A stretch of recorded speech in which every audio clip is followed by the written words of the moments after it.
Donc dans cette vidéo, je vais vous montrer comment lancer la bonne version de mBlock, c'est-à-dire la version 5.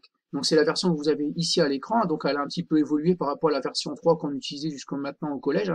Donc jusque maintenant, je vais vous montrer, on utilisait cette version-là, d'accord? Donc là, maintenant, les éditeurs du logiciel ont fait évoluer mBlock, donc on a une nouvelle version, c'est la version 5, donc c'est celle-là. Donc c'est celle-là maintenant qu'on va utiliser. Donc on fera un petit tour d'horizon un petit peu après pour voir ce qui a changé, mais ça ressemble beaucoup à la version 3. Donc il y a quelques petits changements, mais on verra ça dans la vidéo qui va suivre.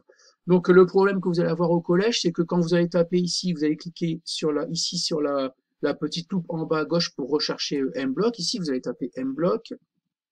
Il va peut-être, alors pas sûr, mais il va peut-être vous proposer deux versions, d'accord? Donc vous aurez une version ici qui sera la version 5 et la version 3 ici.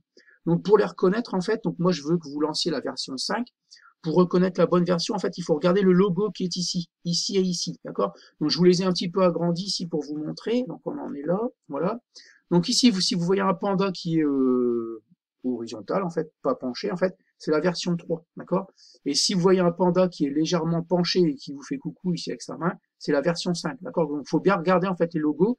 Quand vous allez taper ici mBlock, vous regardez bien en fait les dessins ici, donc ça c'est la version penchée avec la main qui fait coucou, donc c'est bien la version 5. Donc il faudra cliquer sur celui-là. Si vous avez celui-là, donc peut-être que vous ne l'aurez pas, mais normalement vous l'aurez au moins les premières semaines, hein, d'accord?